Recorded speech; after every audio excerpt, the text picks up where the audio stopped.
ข้อที่สอง常在给做结果不予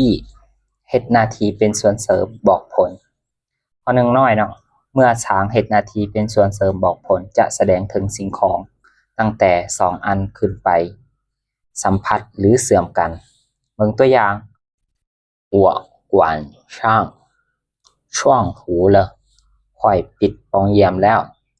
我拉上ช่วงเหรียญ了ค่อยปิด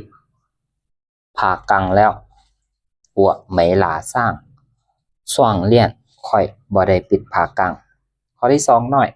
เมื่อจ่ายเฮ็ดหน้าที่เป็นส่วนเสริมบอกผลจะแสดงถึงสิ่งของใดหนึ่งไปถึงหรือหยุดอยู่บอนใดบอนหนึ่งด้วยการกระทำที่ปรากฏในประโยคสำหรับตัวประกอบของประโยคแบบนี้จะเป็นคำบอกสถานที่ตัวอย่าง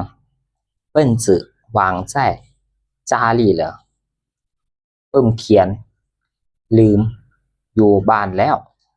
ข้อที่3น้อยเมื่อไกเฮ็ดหน้าที่ส่วนเสริมออกผลจะแสดงถึงบุคคลใดหนึ่งได้รับสิ่งของใดหนึ่งโดยผ่านการเฮ็ด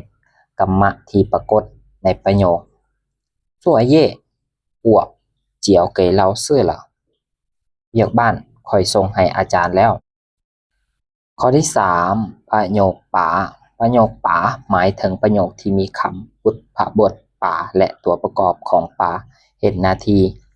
เป็นบทขยายตัวแสดงประโยคแบบนี้จะแสดงถึงการเฮ็ดให้ตำแหน่งหรือสภาพการของบุคคลหรือสิ่งของที่ระบุแน่นอน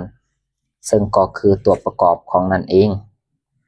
เกิดการเปลี่ยนแปลงโดยการกระทำอย่างใดอย่างหนึ่งตัวอย่างเช่นซิ่งปาสูตาไข่เอาปึมมาเปิดซิ่งปาชั่วเย่เจียวเก๋อัวเอาเวียกบ้านมาส่งให้ค่อยอัวป้าช่วงหู้กวนสร้างเลย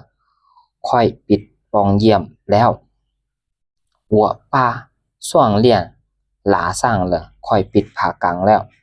อัวป้าเปิ้นจื้อหวังใจจ่าหลีเลยค่อยลืมปึมเขียนอยู่บ้านแล้วชิงป่าตึงกว้านละกรุณาปิดไฟผู้ปฏิเสธของประโยคถ้าไม่ป้าจั่วเย่เจียว给老师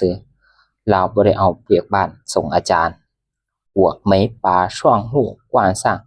ค่อยบ่ได้ปิดปองเยี่ยม我没把窗帘拉上ค่อยบ่ได้ปิดผากัง